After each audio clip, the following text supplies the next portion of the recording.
Brought to you by NORDIC podcast.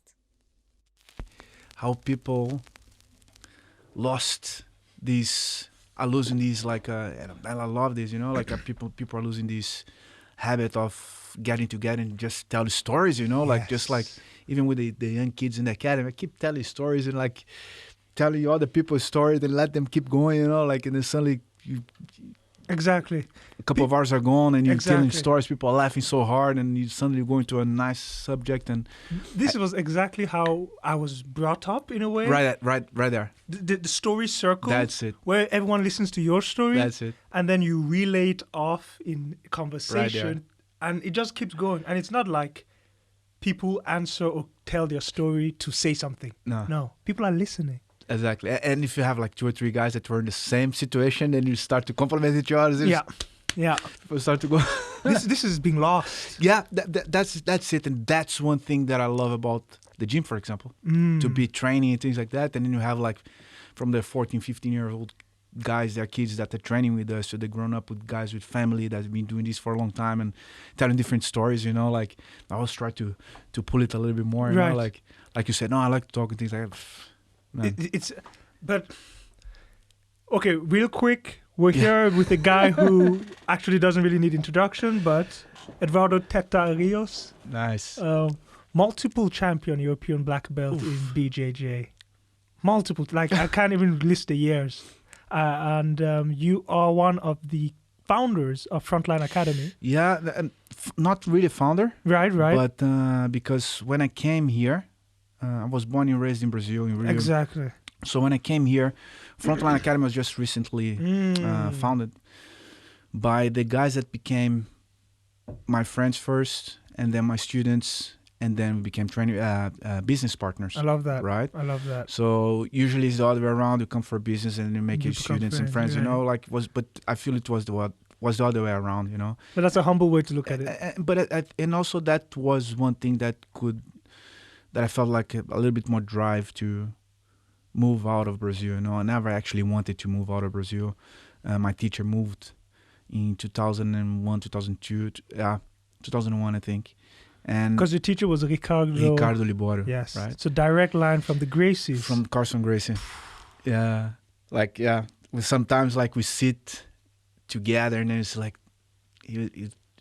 I said, Master, remember, I'm so glad that, it's so close by to the source, right? Because I remember him, let's go train, and then we'd go training into Carson's Academy, and then you get out in Copacabana, and then suddenly you meet Wilson or some other Gracies, and even Mr. Helio or I can say the big source. names, and then it's me, Carson, Libório, Wilson, Robson, Gracie, and just Amazing. you don't realize the moment how important it is before it becomes a memory, right? Like people say, but But you couldn't realize that moment. That was just normal, right? Yeah. In a way. Because the time that passed, the longer that time passed, the more we'll actually see that initial beginning was truly worth more than we thought. Yeah. Because let's look at the fighting world today.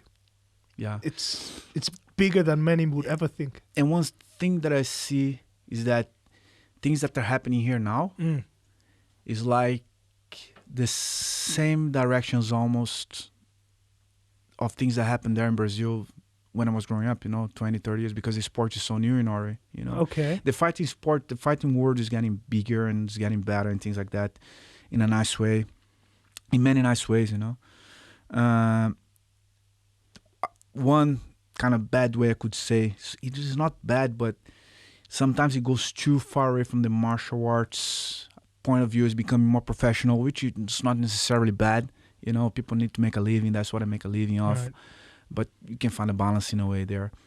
But it's getting bigger. But you know what? In the end of the day, not many people give a damn about Brazilian Jiu-Jitsu or MMA, Really? Why? The biggest public, people respect a little bit. Right. I believe that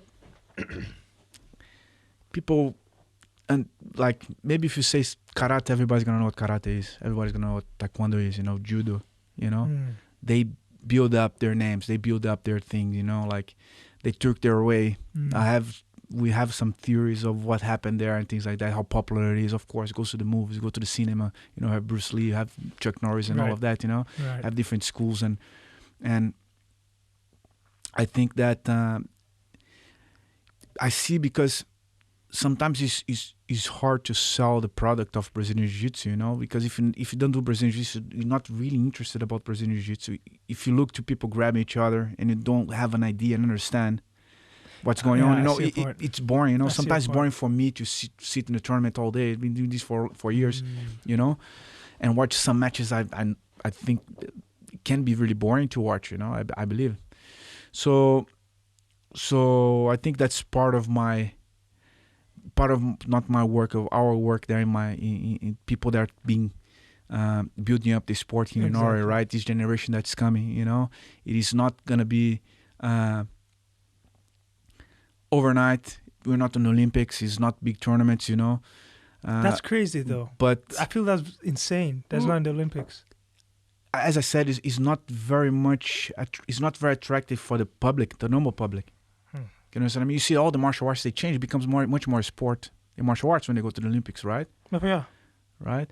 So, let's take judo, for example, right? Yeah. Judo it is badass. Imagine, like, you can go deep in the history and things like that, right? But imagine that, let's say, Japan, everything comes from Japan, like, as we know. And imagine that badass karate, you know, the real karate, not the karate, not saying, you have different schools of karate, right? Of course. But if you know a little bit about MMA, if you heard about Lyoto Machida, he's the guy that he's a real karate, right? It's not even Kyokushin, I think. It's not Kyokushin karate? No, I think it's a traditional. Maybe it's Kyokushin. Maybe. I mix a little bit. Don't get me wrong on this. But imagine that badass karate. Yeah. And then if a guy can't knock you down, can't break your skull with a punch or a kick, he's gonna grab you and he's gonna throw you on the floor, on your head, on your shoulder. You know, really gonna hurt you with the takedown. And if it doesn't hurt you there, if it doesn't kill you there with the takedown, he's gonna break your limb, or he's gonna strangle you and choke you. You know, you see sometimes even it's like you compare some judo fights when they start grip fighting. It's almost like they're almost ready to punch each other, but they're just grabbing the gear, right? You're recreating this a little bit. So, and now you have to protect. You have to look, and you hit the floor. You have a perfect throw. The perfect throw you hit in your back. I would imagine that a perfect throw the guy on his head. Yeah. Right away, break his neck and break his skull. You know, that would be the perfect throw, isn't it? If it's a self-defense situation, you are 100% correct. That was Bruce Lee's point too, isn't it? Yeah. So, I mean, when you have to protect the athletes. You have to make it good for the people to watch. You know, like good badass judo guys. They are tough as hell. You know, like you can divide a little bit the athletes from the fighters. You know. And this is starting to happen a little bit in Brazilian Jiu-Jitsu, right? But Brazilian Jiu-Jitsu, you have a much longer, let's say you can practice this for much longer, you know? It's so much less impact. I see. You know? I see. Even wrestling, there's a lot of techniques involved. Of course. But at the same time, the physicality is still there a lot. No, that's undeniable. I can take an experienced black belt, you know, and get to the younger guy, and they can have a lot of fun, you know, even not a black belt. You can, the way you conduct your classes or your training sessions or whatever, you know, you can have that training session is going to be hard as hell. You can have the training session that I have a guy that has been starting training or just been training for a while. He's going to be working, taking care of his family. He's going to be, you know, having his things done, going there for 1.5 hours, and meet that kid that's just eating the mats every day, you know, living there. And they're going to have a nice round, technical. Both of them can gain something of it, you know, which is a little bit harder to see in some other, like, very competitive sports. Yeah. Plus, we have age divisions and weight divisions for everybody. Anyone can go and they're gonna find a fair fight, you know, a fair competition if you want to compete. Yeah. So we have like tournaments like the masters and seniors that you have in Vegas is like 7,000 people competing and things like that. And like people just have to have fun. People just have to have some competition. You know, not everybody's just there to have fun, but a lot of people just have to have fun, test themselves. Exactly. You know. Um, and I mean, what I think you're gonna change the sport more popular. You know, it's taking some generations in a way, right? So and now we have so many kids training. You know, especially now that only the kids can train. Exactly. But Wow. it started before. You know, my kids are trained. So at 3 years old, when my daughter was 3 years old, we started a class for the 3 years old. So we have to from 3 to 5, from 5 to 7. So we divide all the classes in ages and things like that. So and that was one of the points to and it took like more than 10 years to be able to have the kids go inside there. You know, That's a long time. because I start to train kids of former students now. You know what I mean? First So started there. right, and also of course the MMA guys are being attracting some more people there. The MMA being more popular, and then like one kid talk to the other people, and then the kids from the kindergarten get together to go there. And I think that's going to be a way to change the point of view. You know, is that having kids there, and the parents are going to see the kids not only about kicking ass, or they're having fun. They're having the discipline. They're spending some energy. They're in a healthy environment. You know, These are values that will putting carry them on for a long in time. some you know challenging situations. You know, because it's natural. Everybody, you want to protect your kids, right? Of course. And especially now in these days, you know that everything is offensive, everything is hard, everything is difficult, everything should be easy, everything is quick in your Participation hand. trophies. You know, Yeah. right? To be able to have me there or my instructors, and we challenge them a little bit, you know, and the parents doesn't need to do this, right? So even sometimes it's hard for kids to get like close contact with another kid, you know? Wow. I mean, when you grew up like playing ball on the Of streets course. or whatever, and you have brothers, you know, and Exactly. you have friends, and It gets physical often. can you understand me? So yeah, that's all of these. That's one way to change. Plus, and also have a plan. Because I have like, and that's the thing, in Frontline Academy, in our school, we have from kids, beginners, you have the firefighter, the doctors, the lawyers, you know, and the students, and also you have the professional guys. So you can go through all the range of people that are training there. And I want to get at least a couple of my guys on like something like Dancing with the Stars, you know, Scovi Dança or something like that, you know. For the exposure and Because and then it's not only us that are hardcore interested about combat sports. It's gonna be like people's parents, you know, the older people that are gonna say, okay, the guys fight on the cage, but you know he's shy to dance and he's embarrassed and he can't speak properly, you know. He knows how to behave. He's not an animal, you know. You have a point, man. You have a key point there. All of my guys, all my professional guys, the guys that are in the UFC or they fight MMA, they are like, or my competitors. I mean, everybody. There's hard to say because, and they're all such sweethearts in the end of the day, you know. They're all just doing their work. They're all just passionate about something, you know, together in that room. You know, you lock that door and like people just, it's, some people sometimes have the wrong idea of, you know, like just... the fighting world is and dark anger and dangerous. can you understand me? And you It must is be dangerous. proud. It is, but actually, every day there is just love. There's just a lot of passion there. You know, I'm looking forward to, even if I cannot train, if I'm teaching, because I teach a lot, even if I cannot train myself, I'm looking forward to see the boys going at it. You know, like and pushing them and them they learning and struggling and suddenly they get a fight and, you know, they want to fight and they book the fight and suddenly many times doesn't come as expected and then, you know, see them rebuilding themselves and changing, and that's awesome. That's what it is every day, you know. Never get bored. No, it's a process that is both educational to watch and educational to experience. Yeah. Like everyone benefits, literally. Yeah, and it should be like this in everything people do, right? Yeah. And like... we're talking about fighting here, but whatever you're passionate about, right? That's how it should be. Exactly. You know, that's. I feel you're striking a good chord here, because even in the US, like when I did freestyle grappling in high school in the US, I did that it was a season. Our coach stressed on exactly what you're talking about. He stressed that as long as you're a wrestler, the days we have fights or the days we have competitions, come to school suit and tie. we need to remove this stigma that, Right there. and he also had like, to be a wrestler, because the highest GPA is 4, right? To be a wrestler, your lowest you can go is 3.5.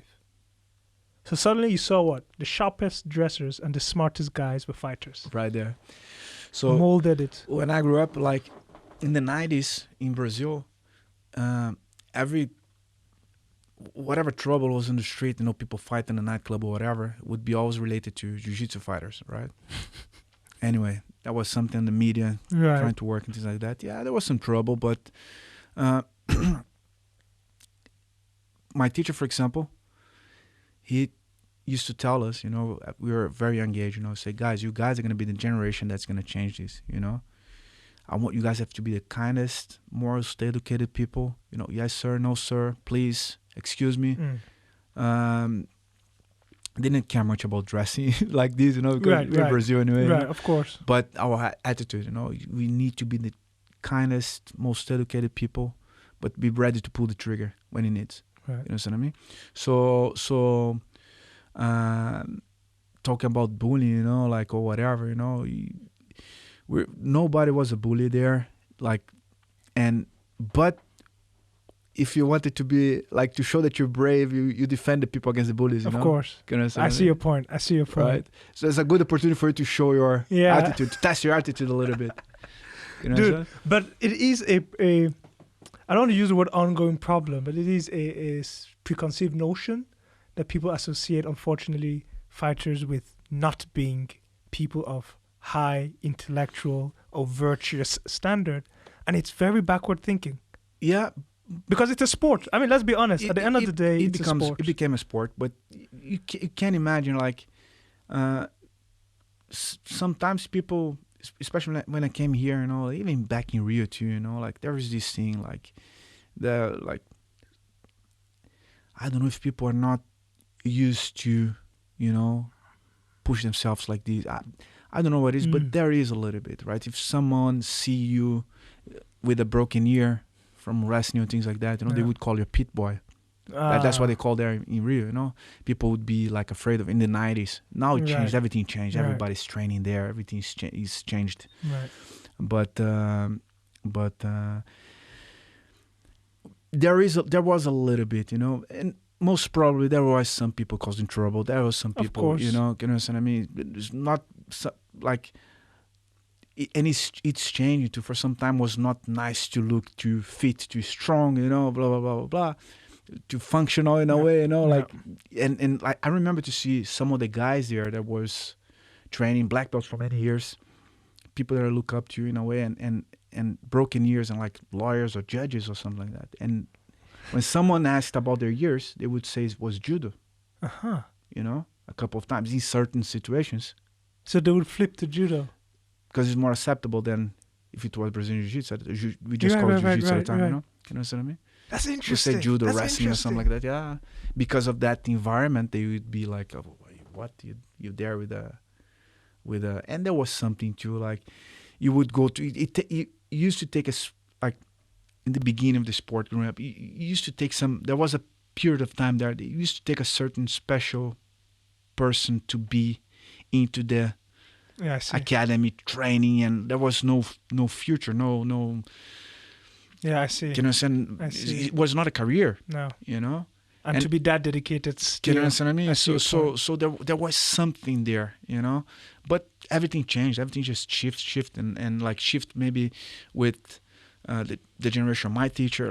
There was very good. The Gracie Zorv was, of course, a very good influence and in Rio and things like that. But there was something there in the middle that got a little bit lost. And then that generation came and start to, pass it on and things like that. And that's kind of one thing that I see happening here. That's what I wanted to happen here in Norway.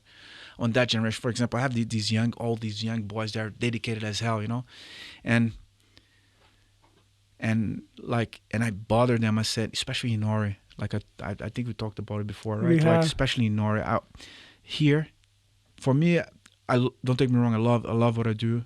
It is a hard life. It can be a hard life, but especially in Norway, man, you can have an education, you can have a career, you can work, and you still can train, you can be good at jiu-jitsu until the point that, you know, you can make it only through jiu-jitsu, right? Exactly. I wouldn't change one of my boys there that I bothered them, and they're all extremely good. And like in the end of the day, okay, it's nice to compete, it's nice to have a world title, European title, things like that. But I don't want that to define them what they are in a way. Yeah. You know what I mean? No, it makes absolute sense. It can go very wrong, especially for a young guy, you know. And in Brazil, you see like, or even in America now, something like that. Because in America, like on this age, the teenagers, you have the problem that they need to dedicate so hard in the high school, and there's so many sports. Yeah. So they have to dedicate there. And a lot of my friends living there, they kind of lose a lot of, they have a lot of kids and have a lot of grown-ups. Yeah. And the guys that stays on that time, they are really dedicated. They're really gonna, you know, train hard. And sometimes they abandon everything just to pursue this career. Exactly. And America is a different place and blah, blah, blah. Here in Norway, we're not quite there. We don't need these yet, you know. And I wouldn't change one of my guys to like 10 of those that just want to live in the academy and like almost don't speak properly and like just think about jiu-jitsu.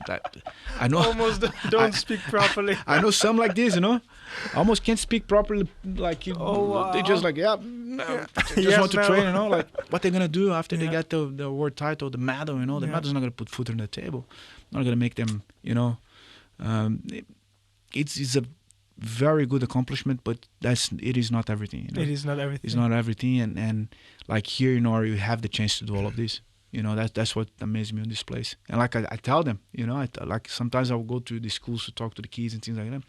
I literally know people that would give their right hand, no joke, to have the opportunities people have here. You know, literally know. Okay, do you want which hand you want? This or this? But that's Cut the it thing. off. You would not. There's this quote that I really love. It goes, "I do not know who discovered water, but it wasn't the fish." Right. Because when you're in it, when you're surrounded by an element, you're not going to be the first to discover it. Nah. You're not going to notice that you're blessed. Yeah. And you do need this contrast. I mean, as you said, you come from Brazil. You're seeing the contrast. You're like, yo, as people would give their right hand to have these opportunities. But then if you who are living in it can't recognize it as an opportunity because it's the norm, how will you capitalize on it? Exactly. It's not an opportunity to your eyes. Yeah, I understand. But that's why I try to bother them with that, you know. That's what I try to say. And like, they can get a lot of information they want. They can get this information too if they want to see like around, you know. And that's also a good opportunity, you know, like, especially with Brazilian Jiu-Jitsu. And I tell this to the kids, you know, like, one thing that I see, and I might be wrong on this, but like everybody can buy most of the things they want. You know, they can get everything they want, you know. They can travel and spend money in a hotel or this or that, you know. But what we get there, this experience, you know, is to get together, you know, to take the decision to go and compete a tournament. And there's a lot of tournaments around Europe, you know. So like you make a plan of 4, 5, 6 weeks training, whatever, to 1 week training, whatever, no train at all. And you travel with the guys, you know, and you eat some different food. Then you get nervous to the fight the next day. And you see your training partner win, you see your training partner losing, you know, and then it's your turn. And you need to get ready, but you worry about the experience of this, right? And you go there and test yourself, I could have done better. I did it. Oh, it was hard. Oh, that's like, it's not for me. Whatever, you know. But you I think that's the value, a big value of this, you know. Like you can, and then you can like get your education, get your family, get your work. Of course, things get a little bit harder, and then you train, and suddenly you plan, and you have like 1 weekend to go out and compete, you know, and like. I mean, it's doable. You take your time, you're training, you know, you sacrifice some things. You need to diet, you're going to be tired, you need to plan everything, you know. And then you're going to be nervous, you're going to be in the tournament, people are going to be there trying to beat you. You lose one match, you out. You know what I mean? There's no... that's awesome. You go inside there, you look at everybody, first round, half of that people is out of there. Yeah. You know what I mean? You have to be the exception. The winners is the exception. You're right. The rules that everybody's going to lose.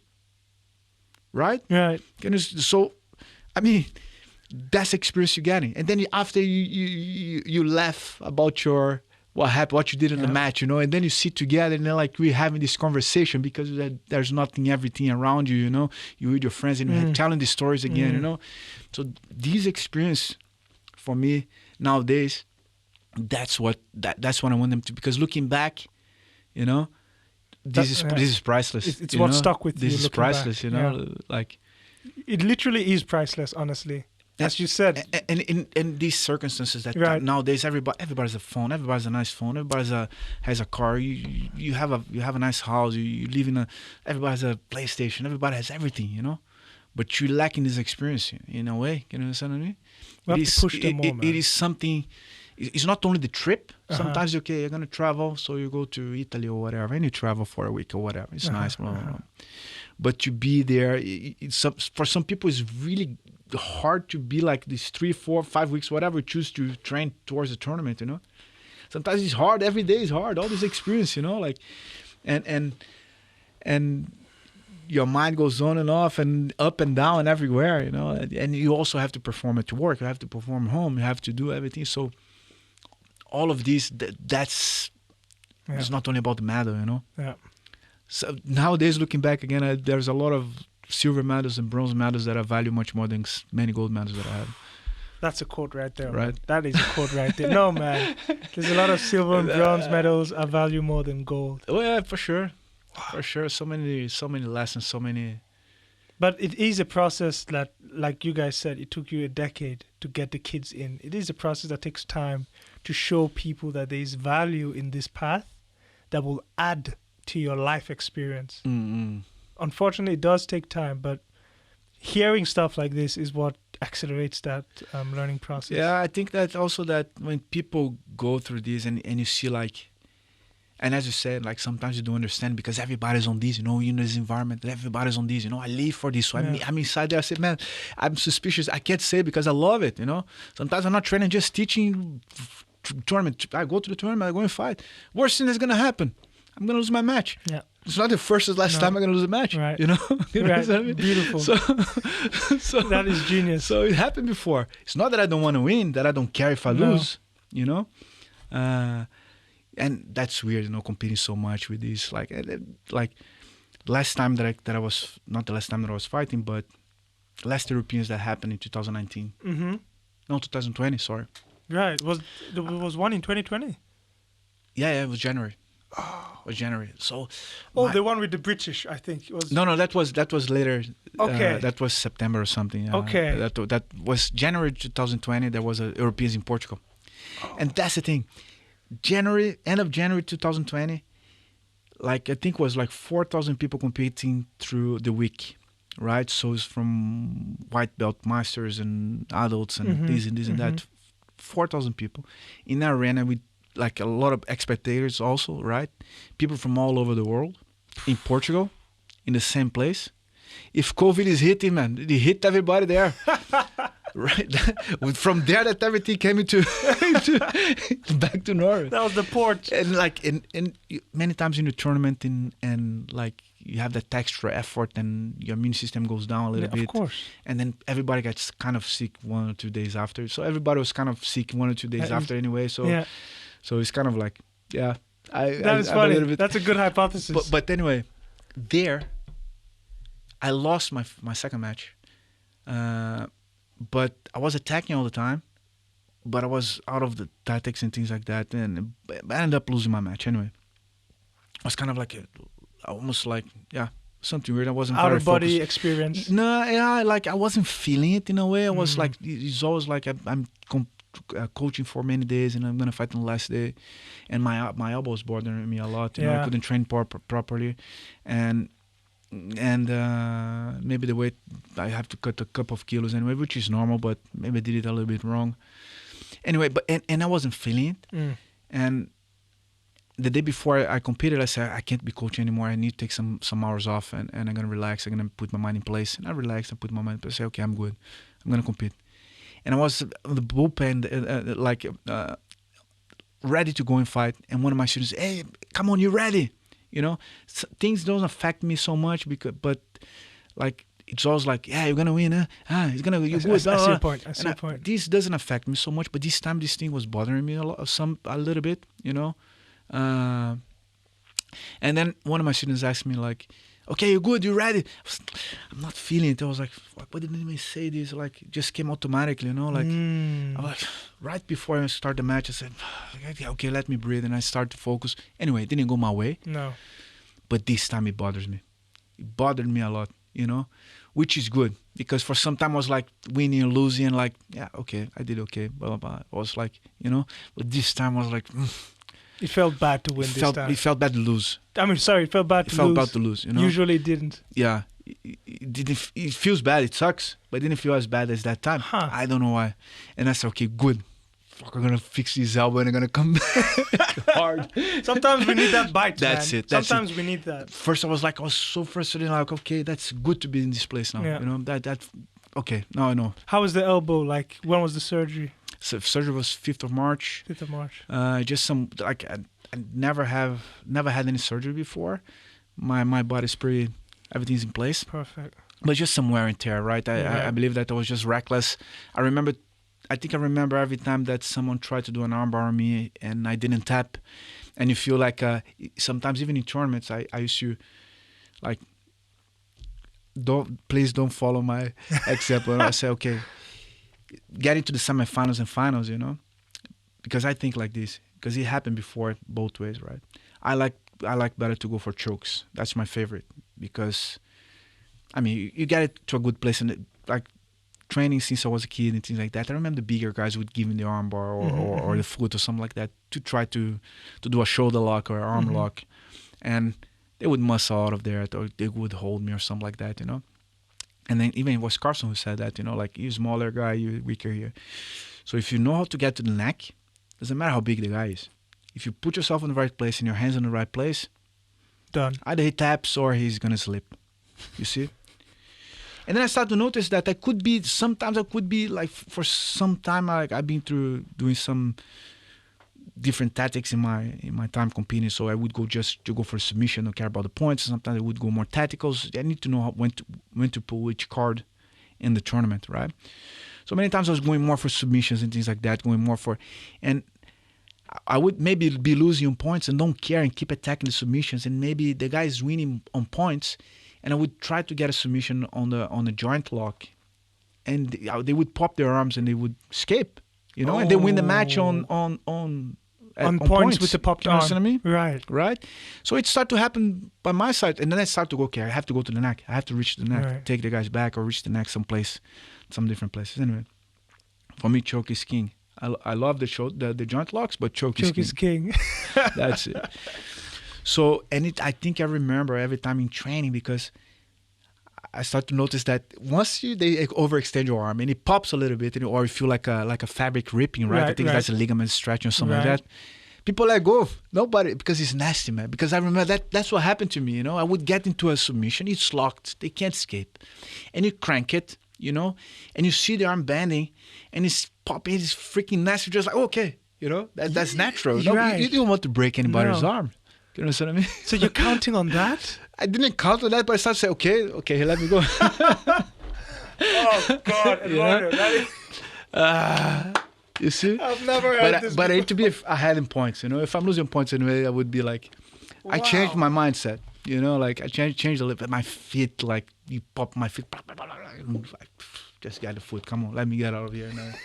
Like, and you keep going. And like, this is many people, you know? Like, so of it's course, common? It's a common thing to, like... It can happen, right? But when you go up, probably. In a way, you put yourself there sometimes in training, you know. For me, that's how it was, in a way that... in a controlled... I see like almost like as my fault, you know. If you're a specialist in a foot lock, for example, and you start to grab my foot lock. So I know it's going to be hard. I know you're going to do everything right. I let it go until... You know, I trust in you. I know that you don't want to break it. You know, sometimes I would go over the limit. So I trust my training partner to don't injure me. You know, right. And there's like I never been to a situation that anybody injured me or hurt me. Of course, like I said, never had any major injury. but I never been to a situation that people injured me for, you know. Right. I know that I'm trying That's to do good. escape. I know that I'm working the defense, That's you know. I know he's expert on it. I know he's going to go a little bit harder because I'm doing the things the defense Right. properly or the escape properly, you know. So I know I never been to any. So with these, especially with my arms, with my elbows, there was for a period of time that I was trying some kind of game that was exposing my arm anyway. And I think I remember every time that I got my arm popped, you know, and then you get your arm popped and then you go back, and I was training judo and training wrestling, and you have the break falls and you have all of that and blah, blah, blah, blah, blah. That was like a calcification on my... Of course. On my... Oh, the crown probably. Yeah. So they have to scrape it down and things like that. So... Okay. That's actually not a bad one. No, It's because actually... there was one piece of bone that was broken. They removed, and they have to remove some scar tissue. Yeah. Honestly, that's best case elbow scenario. So it has a little bit of arthritis or arthrosis or whatever, but not much. But the problem was that it started to bother me a lot, and I wasn't activating my triceps properly because I couldn't extend my arm. Right. So I couldn't. So I was trying to do chin-ups, and one arm was like this, and the other one I couldn't extend. And if you pushed my wrist towards my shoulder here, I would go to the moon and back. It hurts like motherfucker. Hurts like hell. Like really, really bad. And if I get it in a bad way, like really bad, and I would be like for 5-6 days that I couldn't use my arm properly, you know, couldn't train it. So now it's better. No, surgery was the right call at the right time. Yeah, so... No, that's good. One has to obviously take precautions. Yeah. And check it with injuries, specifically tendon injuries and bone ossifites. Yeah. The trick is to catch it early. It sounds like you did. Nah, I think I let it go for some because time. It sounds like you did. I've been feeling my elbow for so many years. Yeah, I was feeling for so many years. That's it. And I feel like maybe the game that I play in Jiu-Jitsu is very much to keeping myself safe also, you know. Like I've been through these things, but I don't want to be there. Don't take me wrong, I don't want to be there. Right. You know, sometimes I have to put myself there. Yeah. Many times I end up there because my training partners were better than me, and it happened, you know. It's a chess game. Exactly. So until it's so many hours on the mat, so the game is evolving a little bit. The game of Jiu-Jitsu is evolving so much more intricate. So people are getting really quick knee injuries and shoulder injuries and neck injuries. A lot of inverting your body upside down and things like that, you know. And people are basing their game on these, and it's a little bit too hard for the body. Wow. So stick to the basics. Keep yourself safe and posture and Anyway, so honestly, it's such a beautiful martial art. This is coming from a guy who, obviously, from the outside, you know, I have done capoeira and I have done freestyle grappling, Greco-Roman wrestling as well. But so it's coming from that point of view. But it's such a beautiful martial art because I see it as chess, but with body parts. I know it sounds weird, but it's really like that, because in chess you have the mental aspect. So who am I playing? Forget the board. Who is sitting behind the board? How is he? Aggressive, patient? And then you have the board. Okay, what is he doing? And I feel that plays when I watch Jiu-Jitsu fights, that's basically the closest. That's I can the fun come of to it. Yeah, that's the fun of it. Exactly, that's what it is. That's the fun of it. Honestly, I've been thinking of joining for you so long. You should, man. Like we talked so about long. before. Like all martial arts, right? Yeah. If you go deep, or thinking about it, all martial arts is basically it's distance management, angles and levels.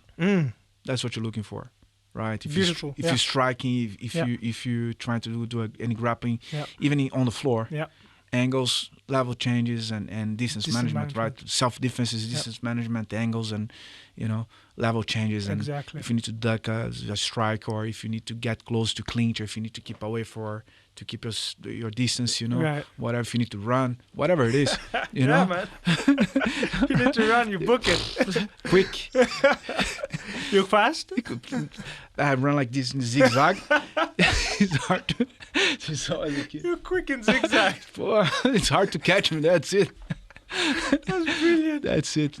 Man, we were talking the other day about the hardest hit industries, and one of the things that came up was concerts, musicians. Like that's a hard hit industry because no one is going to any concert, Nah. and I'm seeing musicians doing live streams on pads. It's not the same. No. It's not the same. But we forget sometimes about the martial arts world. Of course, I wouldn't understand what we had there. Hundreds of people there in the night, come in and out, sweating in dressing room in a confined environment. Of course, I understand it would be hard right now, right? But people miss it so much. In the end of the day, man, everybody's training. Everybody got their group and their training Right. and things like that. But there's so many people that Jiu-Jitsu is something that takes so many years. It's a lifetime journey, right? I'm the most experienced guy there. Let's say this, because I've been doing this for so long. I came from where I came from, and basically everybody there is under me. They're all my black belts under me,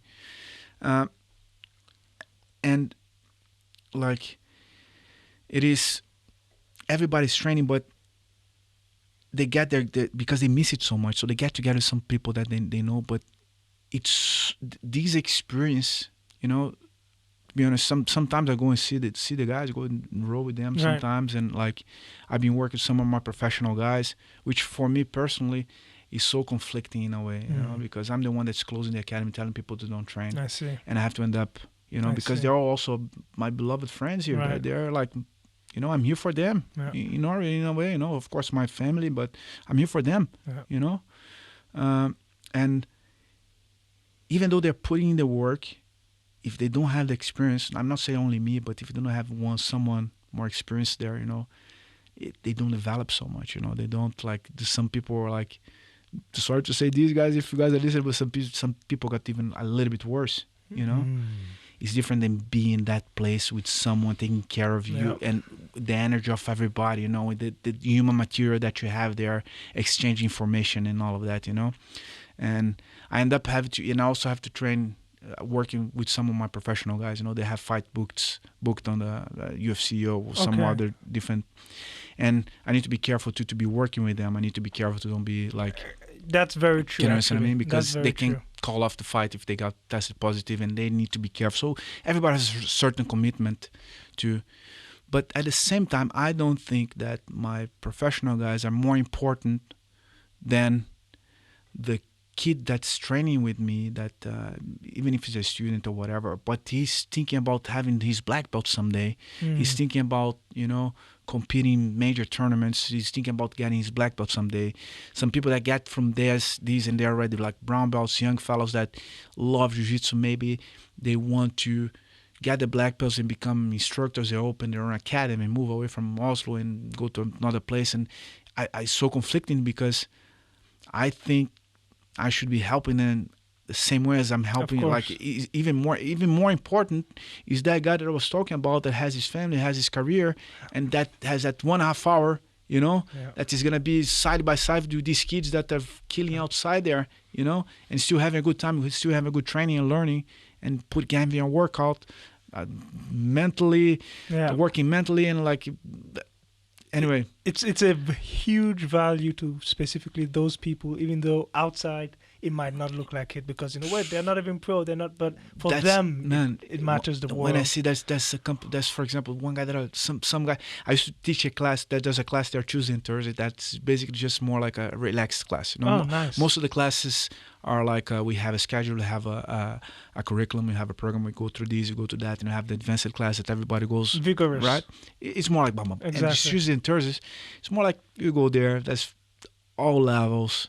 There's some guys that only go there, they just go there, they do a couple of rounds, they break a sweat, and they just keep throwing shit at each other and just like having fun, And there's like a guy that works at the newspaper and a teacher that like, he works as a teacher in a school and he has his family and like he moved outside of us, so he has his 2 days a week that he goes there and he spent that 1.5 hour there training, and then he had to spend 1 more hour in the shower talking to the guys. Everybody's in the shower. Man. Nobody wants to leave.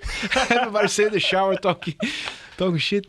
And then like, man, it's so much fun. We have a blast. And when they want to train hard, they train hard. Yeah. And they're learning, they're getting better. They're like, even though they work like this, they're learning, they're getting better. They get the things done, and then they like relax and like, and in different levels, because you can compare this at the same time. The guys that are competing to fighting the worlds, competing to fight in the MMA match. They're gonna go into the cage, but once that is off, that time training is off, man, it's just so much. It's so good to keep the balance with this, you know. It's very important, man. These times has it has dislodged the balance in so many lives. I always feel that for one's physical health and mental health, the people who adapted quickest and maintained the balance in some way are really the people who came out better out of the quarantine year. Because it has lasted a year. Yeah. And you even said it. You were tested 42 times. Yeah. Insane. The amount of vigorous... Just come on, test and let's go. Just test and go again. And again, if it's negative, it's negative. If it's positive, I take care. You know, and also, again, working with the guys. That's why fortunately, I still can do... Because, that's what I do, man. Of course. You train the best in Norway when it comes to this. That's what I do. That's the thing, you know. And traveling and coming back and having family, having kids home, and my girl works has a I think it's an important job. You know, she takes care of she works for a food supplier, right? Yeah, it is. Absolutely. So she's a product manager in the root vegetables. So when everything started, that people were running to the stores, was crazy. When and she had a lot of work. There was a crazy surge. People were stacking up. It's, right. I don't know, Third World War. It was insane. And she's also a black belt, and she's also likes to train. Whoa. And she on this time she got a hip replacement. You know, she's back to work and she's training again. Blah blah blah. You know, she's badass, man. That is inspirational. She's badass. Hip replacement. When was this? It was I can't remember, but I think it was August or something. Oh, so recent. Yeah. Recent. I think it was August. Yeah. Man, you know what? Maybe because on the flip side, let's look at it this way. A lot of injuries are healing. Oh yeah, big time. But that's the thing. Once everything starts again, people are gonna come back crazy to train. Either people are gonna be very strong in shape, or they're gonna be so out of shape. So half of the people are gonna get injured in the first week. Yeah, you're absolutely right. They'll overdo it. Yeah. So I've been fortunately I've been trying to take care, you know, and to be honest, I'm not the biggest example for many people because I'm a pig, man. I'm not washing my hands all the time. I'm really good taking care of other people, you know. Right. But I know that I'm not gonna be with the antibac all the time and the alcohol. I'm not doing like this, man. I'm, you know, just habit. Yeah, I just I don't know. I'm just. You're obviously doing something right. 42 tests, all negative. Yeah, well, you're obviously doing something right. Yeah, well, maybe I got it before and I didn't know. And in Portugal, in the beginning of the year or something like that, I didn't feel ill or anything, you know. No. But I just think that, and then fortunately, traveling, going there, and then once we're there, we have to be careful because they can. Once you travel, I've been to Abu Dhabi to Las Vegas, and I've been to England, to Southampton. Because I know there was Fight Island, UFC was doing. Yeah. And they selected, obviously only the fighters for Fight Island and their immediate, team. And that thing was crazy, man. That Fight Island is crazy. How was it? Because it was so undercover. We got to the island there, so we come to Abu Dhabi. First, all the trip was crazy because we had to go from here to London and get quarantined there for 2 days, 48 hours. Okay. Was it 48 hours? I think it was 48 hours that we had to stay in the room and get tested every 24 hours. And then we can go to Abu Dhabi. So going to Abu Dhabi was, it was a Boeing with 11 people. Whoa! A Boeing. Boeing, yeah. With 11 people. With 11 people, you know. I think they were everybody first class, all the fighters. Nobody wanted to sleep, and everybody wanted to eat. Party. You know, and the guys getting ready for the fight. So some of the fighters in the crew, you know, the fighters were resting the crew, just talking shit. That's amazing. You know? So then we come there, we land direct to the hotel, and then we had 24 hours quarantine there. But again, yeah, but and tested and quarantine, and then it's and then you can be with a friend in the hotel, in the room. Right, and then we tested every 24 hours after that. Then we can get out of quarantine. So everybody that's in hotel in the area, everybody's tested. Everybody's Exactly. is negative. So, and we went for a walk one day, and we would get to a limit. So there was everything an area that was fenced. So we couldn't get out of the fence. We couldn't go further than so much, you know. So comes a guy running. Oh no, you can't pass. Can't. So you had to stay on that area, right? So we could go to the beach. Mm-hmm. There was a beach there. There was a shuttle bus to go to the beach. There was the Ferrari circuit there. Right, that's where you were. Yeah. I've been that there. hotel there. So that was the place you guys. Yeah, we stayed there, and then they built up the arena just on the side of the hotel. Wow. And then we stayed there. They basically brought the arena to you guys. Yeah. So we stay there, and then we have 3 rooms, right, for coaches and fighter, and one room was a training room with some mats. Mm-hmm. So it's a small room like this with some mats, so we have to work there, right? But that was even fun because you go there and everybody's there, you know, so, and then you only had access to your floor, to the roof, and to the restaurant, basically, and you can go out of the hotel.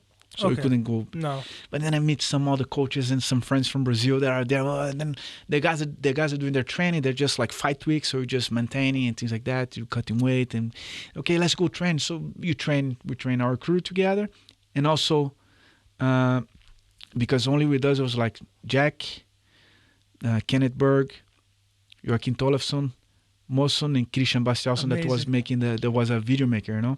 Amazing. So that was good. That was a good training already. Again, we're just having a lot of fun. So I started talking to some friends, you know, in the hotel. The hotel in the corridor, there was a big area, you know. So I say, guys, we need to train. Let's go do something. You know, didn't see you for many years, so let's go to this floor and you put the mats outside of the room, and everybody can train. So like, so we put everything like. I even brought my gear. Like we start like 10 minutes. He's, oh guys, listen, you can't do this, guys. You have to keep restrictions. You know, you can't get together like kids. Like, people coming to like, hey, give me your card because you need to get a card for the 3rd floor because my card didn't on the elevator didn't work to go into the 3rd floor. Right. So someone had to go and pick up everybody. So I have like a dozen of guys there from different floors. You guys are crazy, in the hotel man. room. But these are great memories, and this shows you that, you know, even in such harsh times of segregation almost, you know, people still just want to hang. Everybody and misses connect. it so much. Everybody misses it so much. So and Jack was fighting, obviously. Jack was fighting, right? So he was main event or co-main event? He was co-main event. So he was fighting there because of the time zone. He was fighting there was around 3 or 4 in the night. So we woke up in the middle of the night and then get ready to fight and you go there. So they bring you there like a couple of fights before. So in the warm-up area, a couple of fights before, warm up, go in, fight. In this fight, he submit the guy in like 1.5 minutes. Boom. Got inside, 2 minutes of fight, boom. Interview. Wait to go for more interview. Guys, go to the hotel. Pack your things, come down. Back to the airport. That's it. That's it. Into the Boeing. Whoa. No, spent some hours in the lobby, like in the airport. You go into the bus to the airport, in the lounge area there from the. That's quick. Only the though. people from the tour, in and out, boom. Back to London next day, boom, Oslo. That's quick. Yeah, you go in and out. Finish the fight. The guy was like, should I eat? Should I sleep? Should I? Luckily, it wasn't too hurt. It was hard to go from Vegas because he got a little bit more hurt in the fight, a little bit more injured. Right. So he had to go to the hospital. We brought him back from the hospital some hours, and then he was like with a broken toe. Yeah. He broke his Vegas face. fight. I think I caught the last end of his Dubai fight and the Vegas fight. Yeah. So, it was tough. So yeah, it was tough, but that's what it is, man. Yeah, that's occupational hazard. That's it. That's it. One thing that goes wrong. That's what people don't understand on that level, you know. And was many factors, you know. Like a fight's a fight, doesn't matter, you know. Like, but it was an original his opponent, his first opponent. So his opponent changed in the week of the fight. Yeah. Why? I remember. Why did the first opponent change? I think he had a knee injury and he couldn't train properly, and then he got another fighter who got COVID, Right. so he couldn't fight. And then I found out that he was there already. Exactly. And then like they gave him another fight. And I mean, the guy's there already, like not even think, just like, oh no, you're here to fight, man. No, don't come back without a fight. At least get something. Which you have to appreciate this from Jack, for example, because the guy, he's a hard worker, he's a fighter. Wow. He's I said, Jack, just say yes, man. Like, fight's a fight, man. Just go for it. Like, yeah, okay. So it was a very hard fight. He broke his toe. He broke his the occipital zygomatic bone. Yeah. And, So he was seeing double. So he couldn't use his head to some different moves. He couldn't walk properly. He couldn't use his kicks. But he just was biting his mouthpiece and digging deep into his soul, and like just, I think was at the time was the record of most significant strikes in a match. Wow. Something like this was like wow. I don't remember the number, but you can like something the 200-300s of from each side, something like that. That's insane. Yeah, that's actually insane. That was crazy. 5 rounds. 5 rounds was main event. Yeah.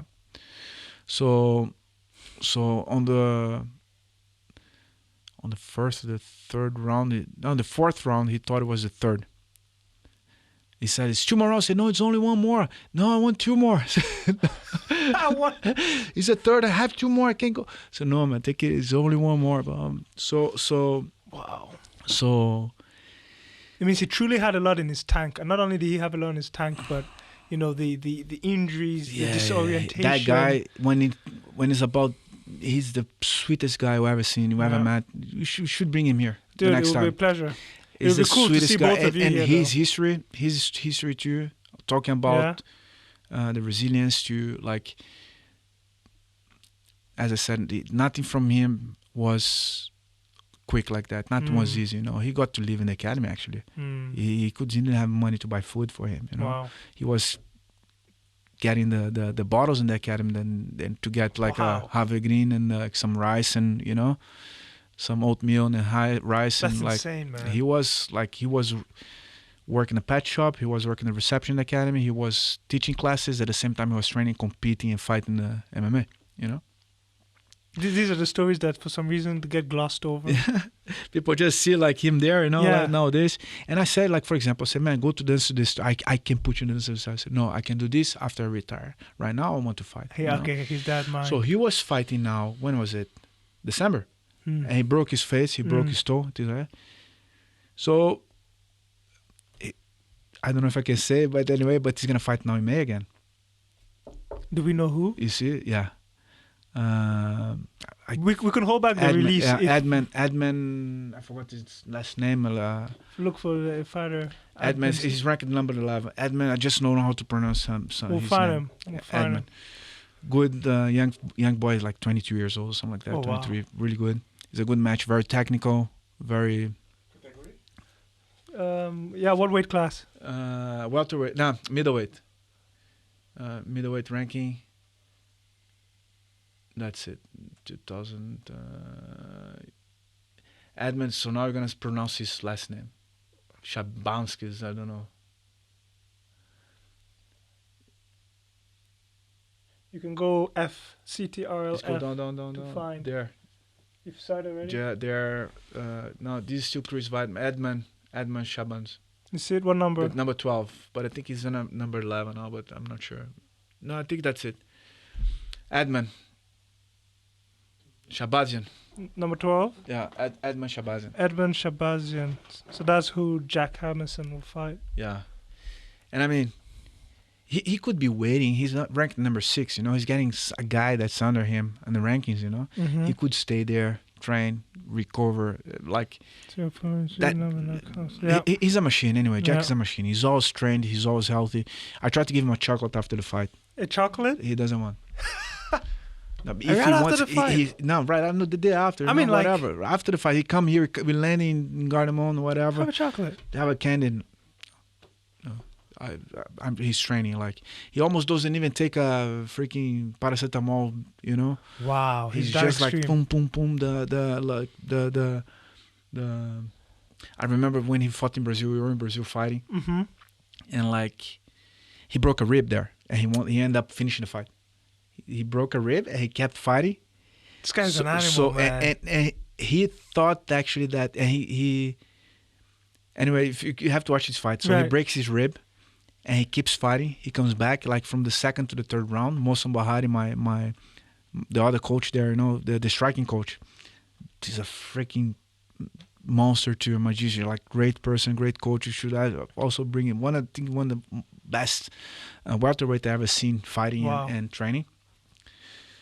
Extremely good grappler too. Like he's a scientist of fighting. Anyway, so he came with this, like he had a broken rib. Was so much pain. He couldn't find his corner from the second to the third round, and he's like, you see his eyes, you couldn't see. When the guy's eyes are lost, and you're like, you couldn't talk anything. And then Mohsen just look at me. There's no pain right now. You're going to go out there. You're going to knock him out. You're going to win this fight. You're in the game. That's your chance right now. And you just sit like, yeah. And the doctor is asking me like, what is he saying? Because Mohsen was talking Norwegian to him. Oh, okay. And we were in Brazil. And the doctor was like, what is he saying?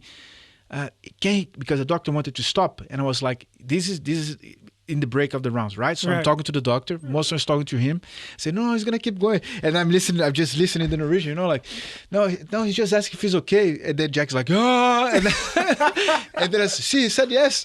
Talking to the doctor, is he good? I say, yeah.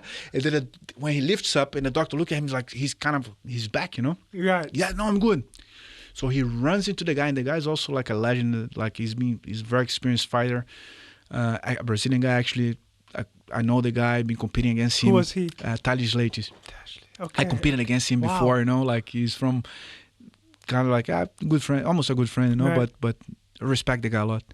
Anyway, and I had to coach, but there's all professional there. There's nothing personal, not at all. Mm-hmm. I love to see that guy fighting it also as well. So Jack runs out of the corner with a flying knee, boom, into him. Flying knee, misses, and then they go for the takedown again. They're clinched, and then there was an exchange of chokers actually. And I think he was out for a sec. No, yeah. Jack tried to go for a guillotine that I showed him before. That's the guillotine that he got in some matches afterwards, right? And he gets the guillotine. It's pretty tight, but he's squeezing the guillotine right into his rib. Bam! And he goes to the moon with the pain, and the guy escapes and put him in a choke. And Jack, in the choke, he kind of like, he's doing the escape, but he goes out a little bit for a second, and he escapes from the choke, and he goes on top to the guy, get the guy's back, and start to punch him from the back. Boom, boom, boom. The referee has to stop, So when they go for the interview, they have to put the bench put the stool on the ring, boom, and he had to sit down because he couldn't stand. And then he started to say that, thinking that, start to explain that, okay, this guillotine choke, one of the first moves that my coach here showed me, blah, blah, blah. So in his mind, he had finished with that choke. Whoa. So after that, he didn't remember the fight. So literally, in his mind, the fight ended at the choke. Right? Wow. So he kept fighting. So he was like... the pain was that much. He kept fighting. Like, he couldn't remember. Like, I said, Jack, you didn't finish the choke. I said, no. I said, what happened? I said, no, I came in. No. I said, yeah, man, you finished from the back, blah, blah, blah. It's like, okay. That's insane. So after that, we went to the hospital in Brazil, And that was really nice. It was a turning point too. I think that because in Brazil, they're really bad audience in a way. So audience? Like, people... like curse a lot, and they say that you're gonna die, and like the fans hostile. are hostile. Let's say hostile. And I understood everything because I speak in Portuguese to him, And I one time that I felt kind of bad and embarrassed at the same time, You're gonna die, you motherfucker, go back. Really saying really bad, nasty things. Walking off the fight, I saw a lot of people like nice, liking him, nice, congratulations, and that's it, That was really super nice to see. But we went to the hospital afterwards, and he was in pain, and he didn't get any medicine for the pain before I got to the hospital, before the UFC doctor came. Deliberately or? Because if they give something, they can call off the fight. So he was waiting for the UFC doctor. The doctor gave it to him, gave him the paper that he gave that. And then he took the painkiller, just a mild painkiller, because he shouldn't be. Yeah, we tend to forget because with the drug testing and Can you all, understand? it has to come from the officials Can you of the understand? UFC. That's it. So he was like afraid that, something will happen. So Very smart. that's how strict he is with his dieting or supplementing. This is a guy that has control. Mm-mm. And he looked like a beast. He's just like Dude, always in shape. Yeah, it's sometimes like a dream when you see that mind Mm-mm. enter that body. Like there are a lot of fighters who have the physique, Yeah. but not that mind, Mm-mm. and vice versa. They have the mind, but it's like they're not gifted with the physiology. But when you have the combination, like it sounds Yeah. like it's And as I said, he's a sweetheart. He's smart. He's kind.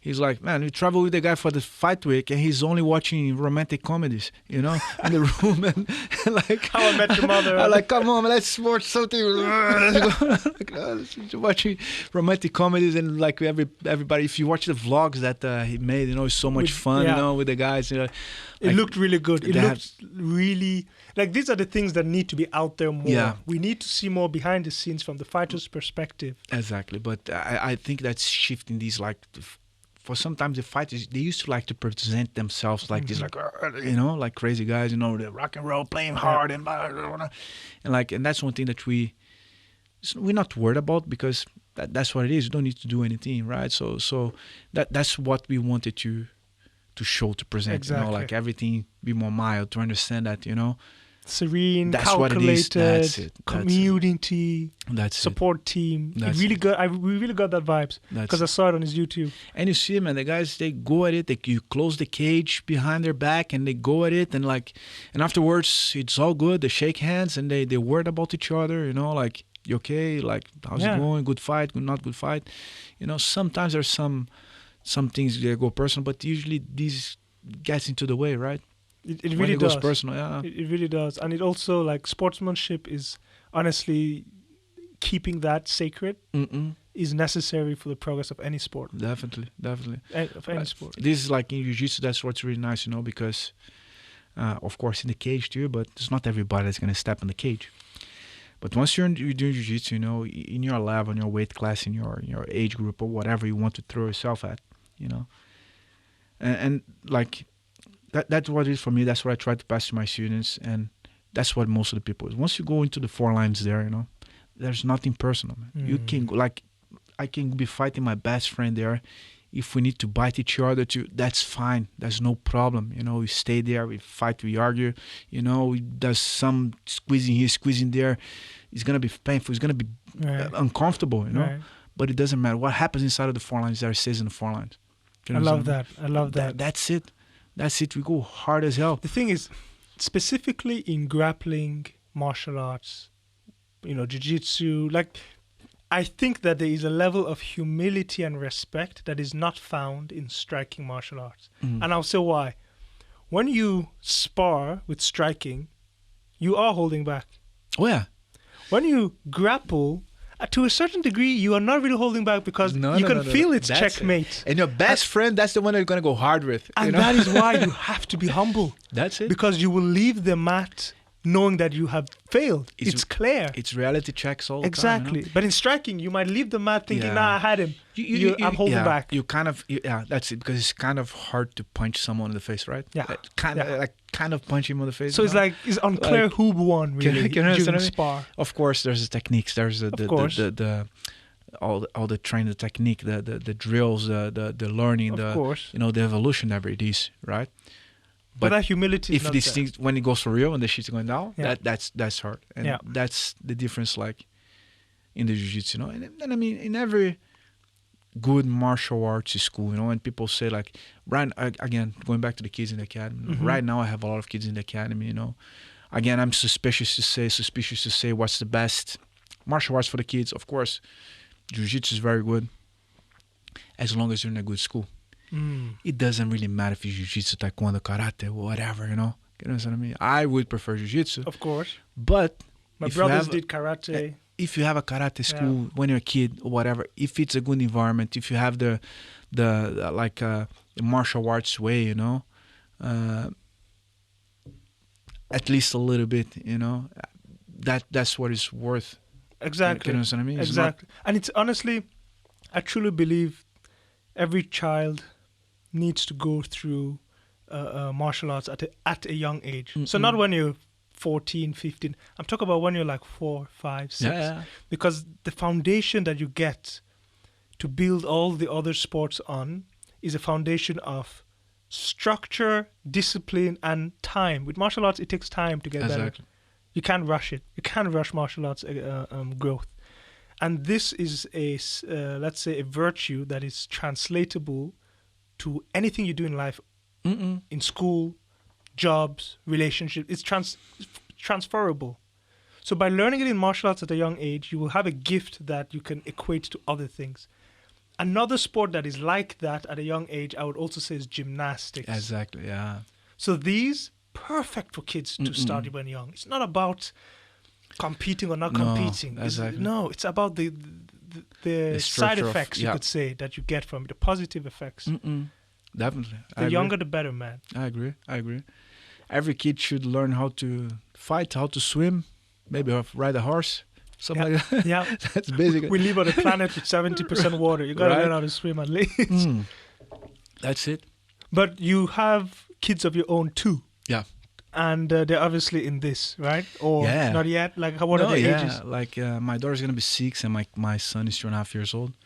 So my daughter, I remember, like, I was training these guys, the professional guys.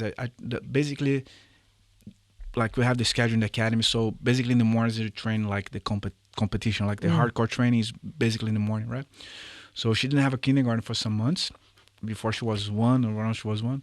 So I used to spend the mornings there with her, with the baby girl there, teaching these guys fighting and punching each other. You know, that's like so cool. She used to be there. I have so many pictures like with her, like as a baby, and they're like, and the guys like sweating, punching each other's face, and I'm coaching with her. You know, so she always have some contact with martial arts. She feels very safe in the academy. You know, and when she was 3 years old. We started like some kids classes, you know, with a lot of we call it the yoga ninjas, in a way, yoga ninjas, because there's some aspect of yoga to see the coordination and discipline and to calm them down, and then you go through some martial arts, basically. Yoga ninjas, you call for the kids, you know, the smallest kids. Love it. So, because one of my students, black belts, that started with this program actually, and one of my students, this black belt, he's man, things start to go around, but this guy, man, one of the craziest guy I ever met in my life. Love him to death, you know. Also have like I had twins now, you know. Wow. So, but one of the craziest guys, most talented guy. So he came from Sweden. He was training there with me as a blue belt, so he was training for some time. And then another story, like the guy that lived in the academy. Like, I had a couple of people living on the mats, you know. Yeah. He was living in the academy. He was working hard, working the kitchen, the back of the kitchen, blah, blah, blah, blah, blah. Anyway, so he was trained there as a blue belt. He came from Sweden. He had a judo background, you know. He come from north of Sweden, like funny guy. Awkward, funny, you know, like love him to death. Right. So he was going to the Worlds, to fight in the Worlds. So the week before he traveled, I promoted him to the purple belt. To the purple belt. Purple belt. Blue, purple, brown, and black. You know, perfect. It takes at least a couple of years in each belt. So he was training me. I promoted him to the purple belt. So he traveled and he won the weight class and the open class in the Worlds. Wow. 1 week with the belt, you know, boom, go. He beat everybody, fighting like crazy. Boom. Very talented, very good competitor, you know. So and then he started to have some injuries and some problems with his back and things like that. And he had to work a lot and was harder to train, blah, blah, blah. He's still competing, still training as he could. So suddenly he started trying to do the yoga that we had in the academy, you know, to take care of his body a little bit more. Suddenly he got together with this yoga instructor, you know. And they created a beautiful work that today is called Yoga for BJJ. Yoga for BJJ. It's huge now. So he built up a system and a website and a service that you have online classes for Yoga for BJJ. So he focused a lot. Like, there was always a big aspect of Jiu-Jitsu fighters doing BJJ. Rickson Grace was really big at this, and like it was really good for the breathing, for being more flexible, taking care of your body. You know, I feel like I practiced a little bit, and I feel like, but many years ago back in Rio, you know, and I felt that for me was nice to be training jiu-jitsu and then also go and be surfing and also be swimming, because you work both sides of your body in a way, in a different way. You know, doing some yoga that you're going to work the right side, the left side, you're going to be breathing, you're going to calm down a little bit, you know. Jiu-jitsu sometimes is very repetitive, one side in one movement or just a couple of movements, you know, you end up like the guy coming only to one side, and it's hard to, you have to force yourself to go to the other side. Everybody has a better side, you know. So I always try to do things that I would, to complement would be things that I would work both sides of my body. Anyway, but he went hardcore on this, and he's especially, and his programs are always like, he has like hundreds of videos there, and it's always like jiu-jitsu related, you know. And you can have like an hour class, and you have like 7, 10 minutes, 20 minutes class, you know, just to do that stretch or that breathing exercise or that set of progression and this and that, blah, blah. He keep working with it. It's huge in the jiu-jitsu community. Wow. And I mean, to see a guy that was, you know, crazy guy, awkward, live in the academy, get together. Now he has 3 kids. He live in a nice place outside of Oslo. And he's a vegan. He loves the animals. So he has a lot of animals there. He has his food there. Wow. You know, he's happy and like, and working hard, and he couldn't make it for himself, you know. Yeah. So now he still competes when he can, you know. So again, I may probably, like you said, right, it gives him this aspect of, you know, that drive for the competition, gave him drive to make up his life, you know. And I'm certain that he's still young, and he's certain that he's gonna come back to the competition scene. How old is he? He might he's on his 30s now, early 30s. Early 30s. Yeah. Wow, that's young. So he's still gonna come back to the competition. He'll you know? be back. And He'll be back. You know, going out to compete with him is always an adventure. Is always some funny things. You know, like that guy, man. I remember one time I went to the competition, like in Sweden. It was a Swedish competition, so just for Swedes, for a national team, and I was there refereeing, and he wanted to go and compete. So. And long story short, he was broke, and he sat in the car and was driving me, another Brazilian guy. And then he comes into the car, he takes off his shoes, he put his feet up. He was already put his feet up, his feet was stinking. We can make a joke about it with him, you know. And then like he had his phone, but he couldn't call from his phone. He was borrowing our phone, you know, like. And then suddenly he would stay with a friend, and he couldn't contact his friend, and I said, okay, I sleep here. So he slept in the sofa, in the couch there in the hotel room, you know. Then he slept there. Come on, anything to fight. And then like, let's go bring him to the breakfast, and like, he want to fight, and suddenly he's there. I say, Sebastian, you didn't eat, man. You hungry? I say, yeah, I'm hungry. I said, okay, you're not gonna eat. No, I'm not gonna eat. So I would just bring some food for him to eat, you know. And then so like, okay, guys, thank you very much. I'm going. I say, where are you going, man? You going back with us? No, I'm going home. So he had to go up north, you know. Say, how are you going home? So I don't know. I'm gonna start to walk, but come on. When I get home, I don't know, man. What? Yeah, I'm no joke, man. We look at each other like, huh? What? So it was like hiking up a mountain, going to the other side to cut the weight. What on earth? He just came home, and from there, like, this guy's amazing. Man, he's awesome, man. He's awesome. But that's another thing. You have work of lives, all sorts of characters uniting on the mats. You have, you know, lawyers, you have people like him, and that honestly is a bridge that unites the diversity.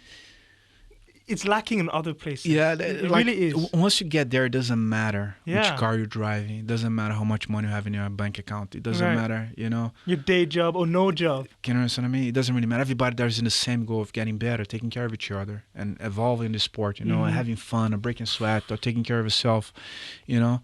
Everybody's there with the same goal of learning and practicing and evolving, struggling a little bit, you know. Everybody's with the same goal, and which doesn't really matter. And you guys have really, really advanced BJJ, let's say the community already in Scandinavia. Like, I'm seeing guys that I knew they had no interest in martial arts come to me and be like, oh, I saw Eduardo on this Cool. and on the, and I'm like, how do you guys? No, we know, BJJ, we've been looking into it. So it's really growing and it's really getting mainstream in a positive way. Yeah. And a positive impact. Which it can be dangerous in a way, as I said, about the martial arts kind of it. So what we try to do there, what we try to work on, is to have this, let's say, commercial appeal of it, but at the same time keep it for real, because it's very easy to forget about the roots, the discipline.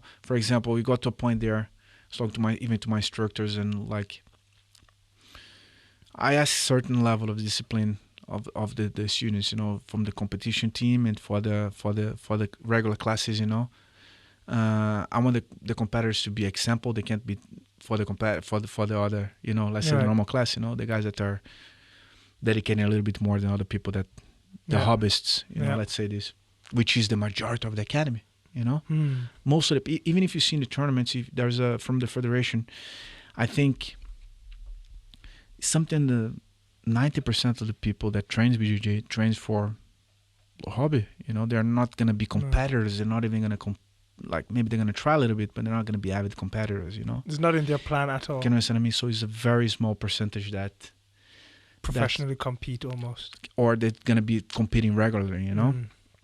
So, which is fine. And I mean, there's a lot of people that don't compete, but they give a hell of a training to the guys that are competitors. So just how you use the tools, how you're gonna build up the training, how you can understand how you educate people, right? Yeah, because then you can use. So if we ask the discipline, if you want to ask all these disciplines for the kids, why are you not gonna ask this for the grown-ups? Yeah. You know what I mean? Of course, not like the kids, but you need a certain level of. You need a threshold. Can you understand me? Yeah. So there's this thing. So I don't want to have an academy that's gonna just, because that's the way some of the traditional martial arts took. Let's be honest, right? Some of the traditional martial arts, like some martial arts, right. Like you have these and these and these, and and suddenly like you have like, okay, let's be honest, you have some karate black belts. Say these karate black belts that cannot throw a punch. Right. You know what I mean? No. Maybe they can break a board, but they can't actually. If they get pushed or someone step on the ground a little bit harder for them, they're gonna, they don't know what to do. But someone step on the ground a little bit too hard. Can you understand me? No, but because there's a balance, right? There's a balance between making a mass business growth, exactly. like making a business or promoting a martial art quickly, exactly, without losing the effectiveness or the realistic aspect of it, right? So and that's what people need to understand, that it takes time to build up. So that's why we have the beginners class, the fundamental class, beginners class, intermediate, then we have beginners 1, beginners 2, intermediate 1, intermediate 2, and then you get into the advanced, right? So you have to build up like this to be able to get there, because old times, like where I come from, I've seen this over and over again. If you want to just have an academy full of killers, and that's gonna be just throw the people there. If you stay, you stay. If you want to leave, you leave. And that's what it is. Which for business is it's terrible, right? And not only for business, but for everybody, man. For anyone and that's what's so inclusive, as you said, right? So inclusive. It's for anyone that wants to come. Like I have a guy that came inside of the wheelchair. He can't move his legs. Wow. So can I train jiu-jitsu? Of course you can train jiu-jitsu, man. There's a lot of guard. You have to stand. You can try to do whatever. Stay here. Hang out with me here. Come on. Just grab the guy on the back. Just do this. Just try that. And if you cannot do something, you keep doing push-ups there. Like the guy is there. And I mean, how can you not appreciate a guy like that? The kid that is there, like me personally, of course I like the kid that, he's talented, he's coordinated and things like that. But that kid, man, can say a couple of words, he can train with the wall, he's going to learn what to do, right? Yeah. But I also like the kids that come there, they can't focus and they're just running back and forth, and I have to scream at them and I have to I like that too. Right. He can't do, he's uncoordinated, because I've heard it. I was one of these kids, and I've heard like Carson Gray said one time, we talk about someone, like not really, Libório, like my teacher and Carson, someone else, like, and then Carson, what he said was, is he uncoordinated? Is he clumsy? He's gonna be good. Huh. These talented guys, they take it for granted. They come here, they train, then suddenly come the clumsy guy, he's gonna be like doing ugly things but effective, and you know, this guy stays. If he stays, it's gonna be good. You know, so I like that perspective. So like, and he used to say like it's very easy. He was a little bit, and my teacher was like this. You know, like it's very easy to come to the polite kid, and you know, it's not that you wouldn't give him attention or whatever. You know, but at the same time, there's that kid that needs your attention. You know, or that guy that needs your attention, you know, there's a little bit, it's almost like, and in a way you just want to make, because maybe that's what happened to me, you know, one thing that happened, I was training since I was a kid, but I got really passionate about it. I got really into it 100% when I met Libório, my teacher, you know, because he made me believe in myself, you know, he believed in me, he made me be like, understand that, okay, you know, and that's all it takes in a way. It can be that takes a little bit too much time from that kid in a way. Yeah. But I mean, if they stay, I'm not in a rush. No. It's not a sprint. It's a life. I want them to understand it's a lifelong journey. Yeah.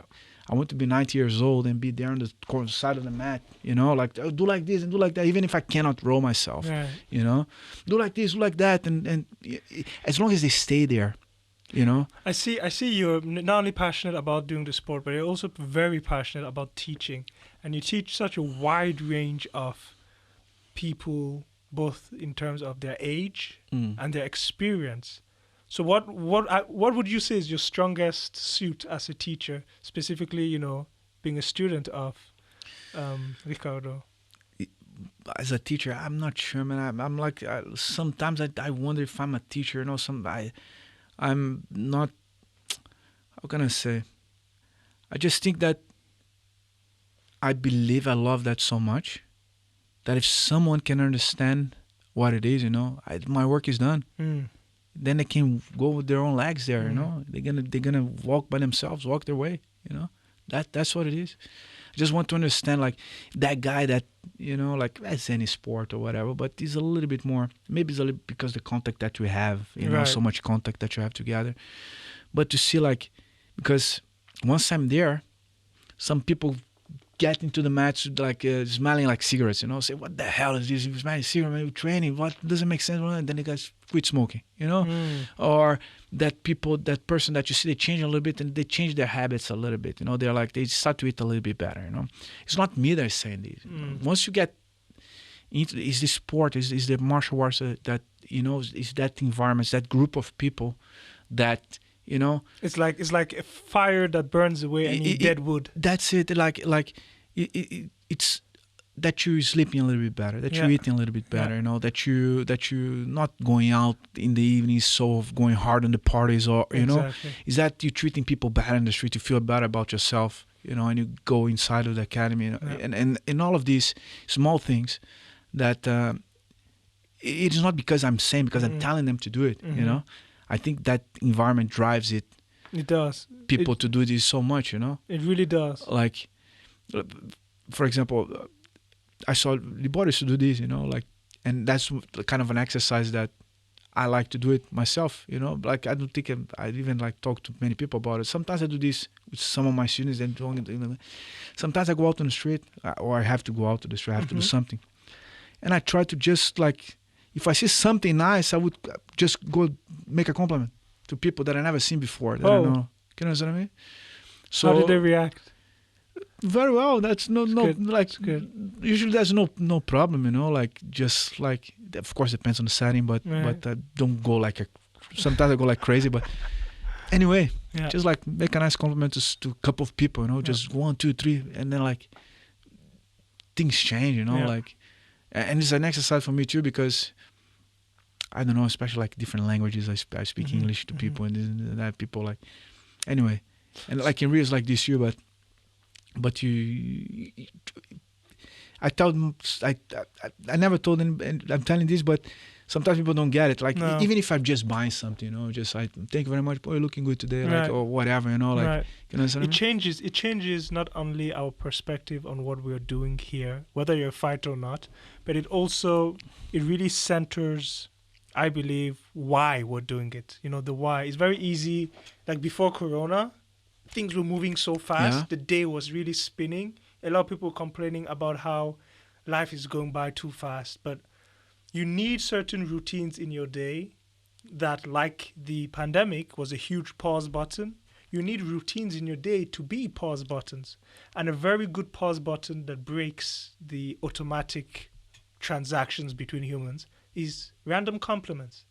This breaks these automatic movements, and it's a pause. It's almost like That's true. oasis of Yeah. being in the present Yeah. suddenly. So it has so many positive effects, and it might be hard to convey this message or for people to understand why it's so important. Why are you stressing on that, you know? Why are you stressing on giving random people compliments? It's not really about that alone, but it's also about you yourself pausing Yeah. and being in the present for a And second. understand that the guy serving you is Yeah. like doing a good job, or the Yeah. chef, or doing something. You know? Yeah. But that's weird that you have to. I have to kind of force myself to. I have to get out of the door thinking that I'm gonna do it. Yeah. You know what I mean? I see. I see your point. That's what's weird, right? I see your point. So I know that I'm gonna. I get out of the door. I know that I'm gonna do it. Perfect. You know that's which is weird, and that's one thing. For example, in America, many places in America, is more normal that people are gonna Absolutely. give compliments like Absolutely. this. I was passing in New York once, and literally, the zebra crossing. You know, cars are coming. It's green light. It's blinking. Hurry up. We're passing, and an old woman coming the opposite direction. We're gonna pass each other within half a second. She goes, "How you doing, Spider-Man?" And it's like, Cool, right? That's nice. it's just so natural. Yeah. And I did not even react to see, and it was just. Yeah. But that again became what? A break in the regular day. So a memory took you out and put you in the present. It's amazing. Yeah. So sometimes I try to do this, and like people don't get it. Like They will. I couple- feel they will.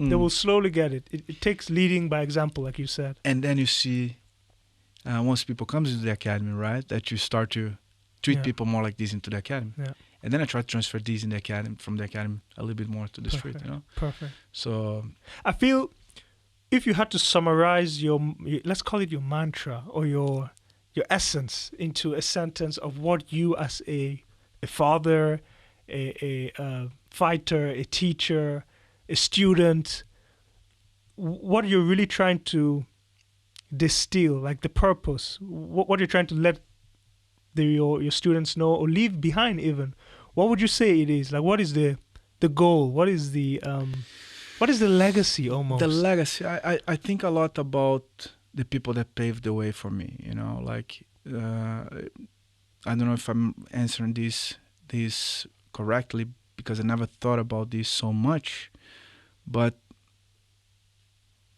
for me, I just want to, I like to honor these people, like my teacher that gave me so much. You know, if I can do for some of my students a fraction of my teacher did for me, you know, I'm gonna be so happy. And Yeah. and what his teacher gave, the examples that I had, you know, like growing up on that environment, how made me the person that I am here today, you know, and being able to pass this. I want my teacher Libório, when he comes here, to feel like he's a continuation of his work. That is, he was not only with me but with my training partners at the time. You know, we were a bunch of young people that, you know, Yeah. and many of them are very successful. Most of them are like doctors, judges, and lawyers, and engineers, and all of that. Everybody there in that generation made up something, you know. And we still have contact with very good friends. We still have contacts today. And for him to understand, to feel like he's extension of his academy, his extension of his work, because I've seen what he's been through. I've seen his work and his passion and his dedication. You know, again, with an education, with a work and training and being a world champion and training people and taking care of his family and all of that, you know. So maybe this is something that I would like to, one person that I admire, things like that. And again, that made me see myself in the sport, you know, in these martial arts. Yeah. And understand that, especially like, it was so inspiring to see like his generation, the generation before him, you know, like there was, as I said, there's no money. That was a lot of wrongs and a lot of rights, you know. Yeah. And what they built there, he says this himself, you know, like what Carson built, what he built was not with money, man. It was with love. Yeah. You know what I mean? Especially back then. I'm fortunate, like him, like he was in the generation of the survivors at the time. You know, a lot of people training, but they're the guys that survived and kept going and doing it and made something big out of it. You know, some of the guys, you know. And my generation is coming from this. Exactly. From this example, in a way, you know. So now it's much more like, okay, that's enough. It's a business. Right. That's what I do. I get paid for this. I try to offer the best product I can. But it's very much based and driven by love that I have for my master, that I have for my training partner, that I have for the sport, you know, for where I came from, for my family, and that's what drives me there. That's beautiful. It's a legacy of love, man. Yeah, that's it. Dude, I love it. I love it. I will have to thank you more than necessary for sharing your time. I know how busy you are, and I know that it's tough to get you certain places because you also have to be careful because you're training with high prolific athletes all the time and coaching them. So thanks for making it happen. No, and, my pleasure, man. My pleasure. I'm really happy to see this year, and for sure, man, this is gonna be. It's going to be big. It's going to be awesome. Oh, absolutely. I mean, the value you're bringing in itself is going to be what I feel is satisfactory enough to just put out there. Like that is its own reward, you know? Yeah. Absolutely. Yeah. Man, thanks again for coming. Thank you. Thank you very much for having me here. Excellent.